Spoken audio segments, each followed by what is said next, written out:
David Muir, ABC's World News Tonight, America's most watched newscast. Now streaming same day with all the breaking news of the day on Disney Plus. Most watched, most trusted. Now on Disney Plus every night.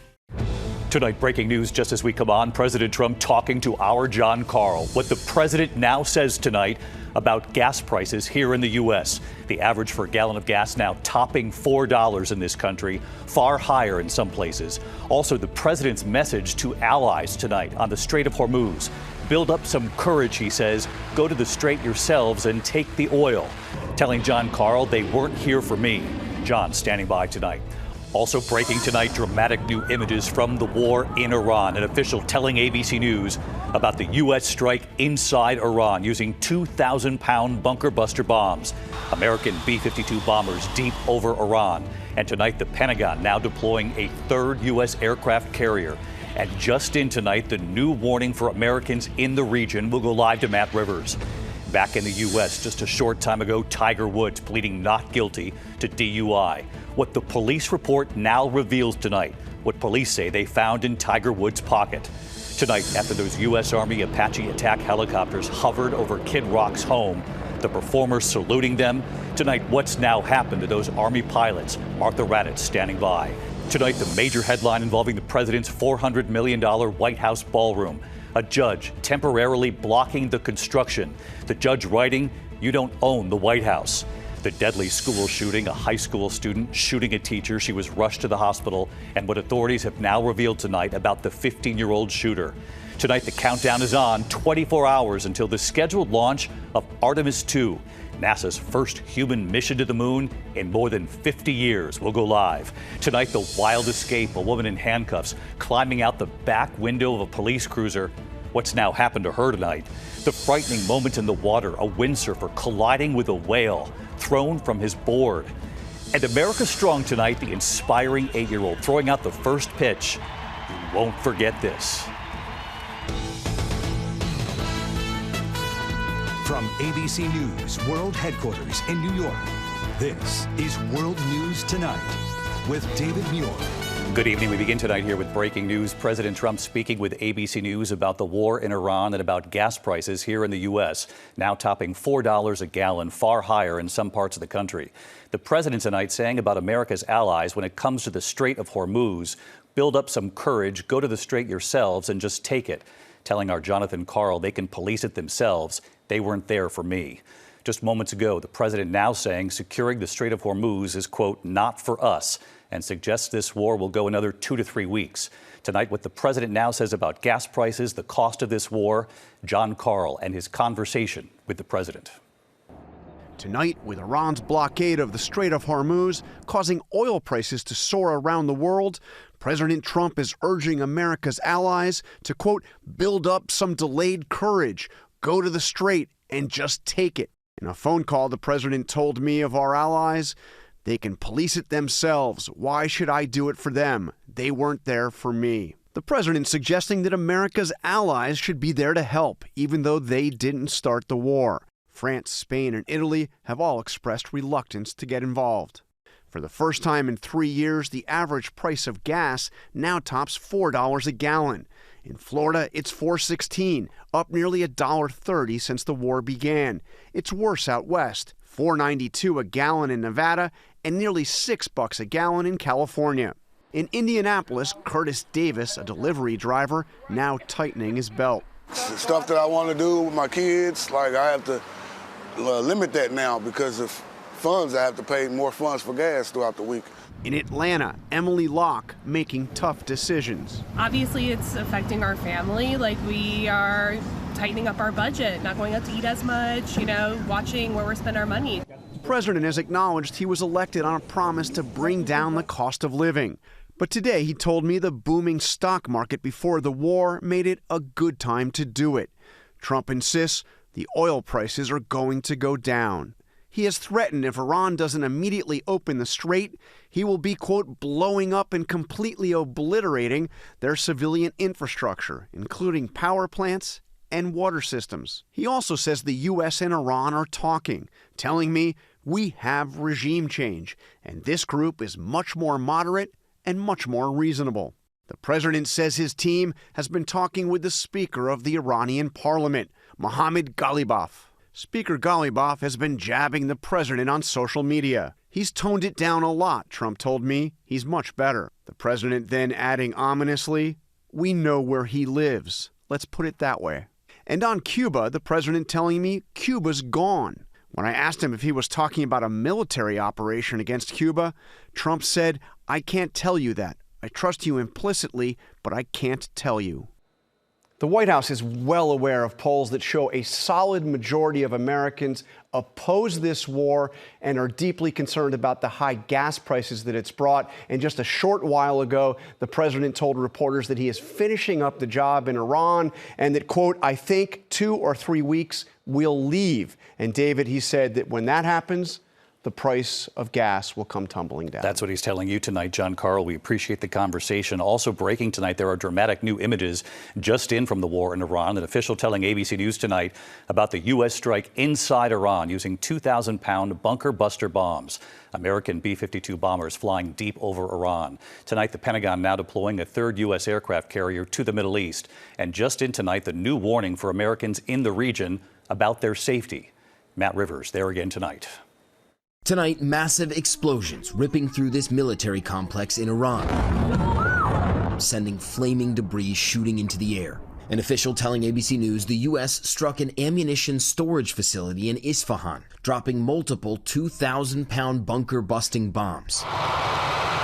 For the first time in this war, the Pentagon now saying B-52 bombers are flying deep over Iranian territory. And tonight, Secretary Pete Hegseth saying the battle is moving into a decisive phase. The upcoming days will be decisive. Iran knows that, and there's almost nothing they can militarily do about it.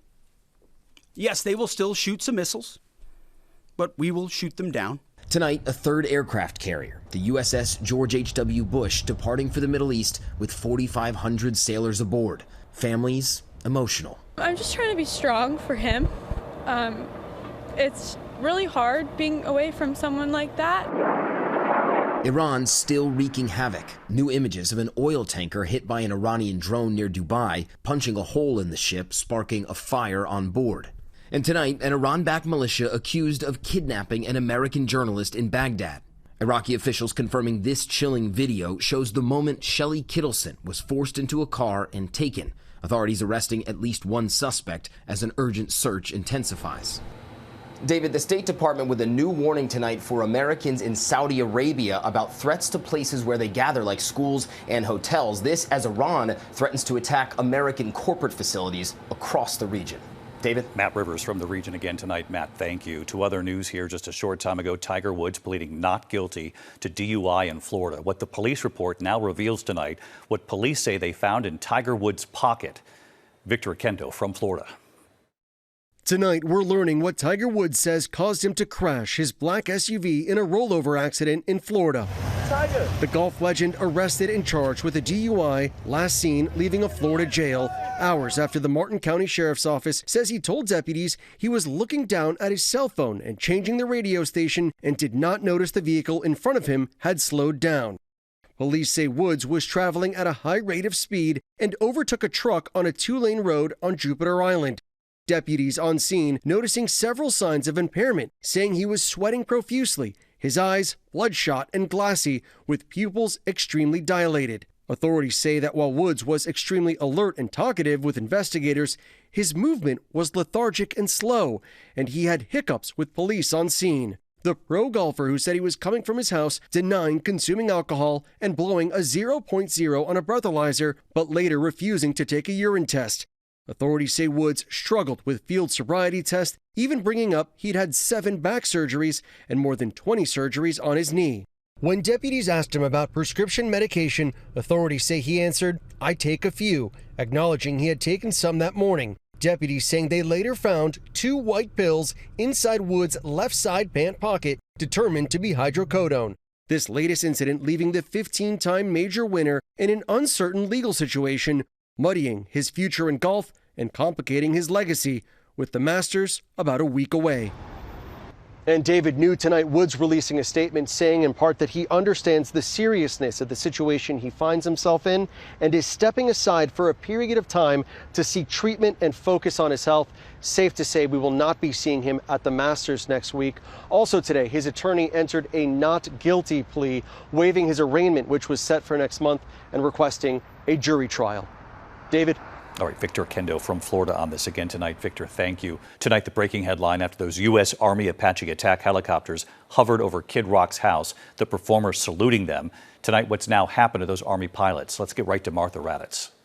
David, tonight a major reversal. Early today, the Army said they had suspended the 4 crew members of those Apache attack helicopters, which were seen in that video doing a low-level flyby in front of the home of singer Kid Rock in Nashville.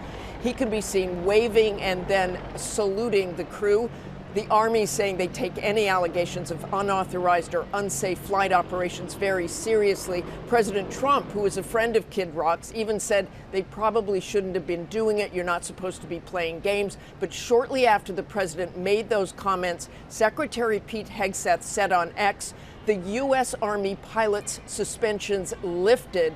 No punishment, no investigation. Carry on, patriots, he said, and thanked Kid Rock.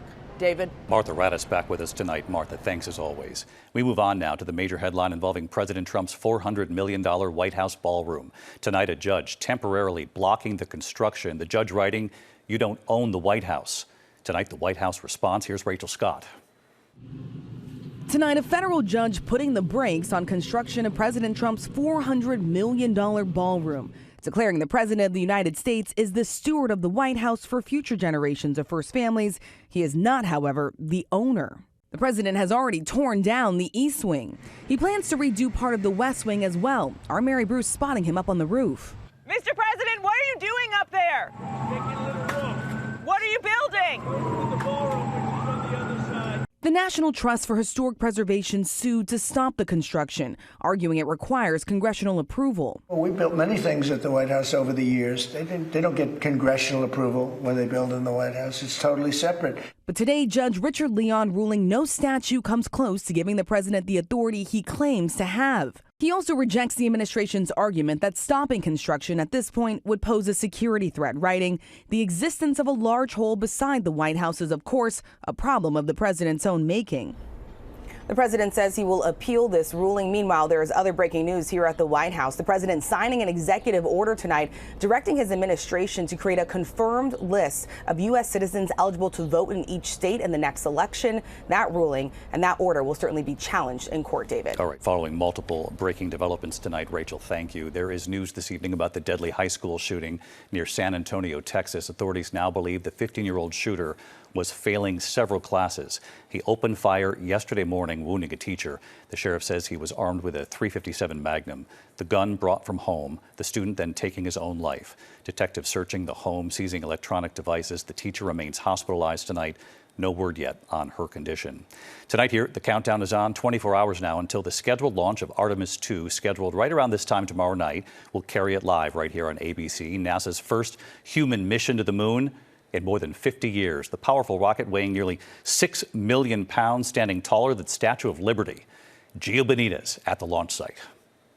Tonight, NASA says its Artemis II mission is all systems go, and by this time tomorrow night, astronauts could be on their way to the moon for the first time in more than half a century. We are going to send them farther into space than humans have ever gone before. They'll be flying faster than any humans have ever gone before. Those humans, Commander Reed Weissman, pilot Victor Glover, who's set to be the first African-American to travel to the moon, mission specialist Christina Cook, set to be the first woman to do so, and Jeremy Hansen, set to be the first Canadian. The four of us, we are ready to go. The team is ready to go, and the vehicle is ready to go. They're now in quarantine while crews at the Kennedy Space Center perform final tests and checks of the Orion spacecraft, which will blast off on a rocket taller than the Statue of Liberty, the most powerful to ever carry humans into space.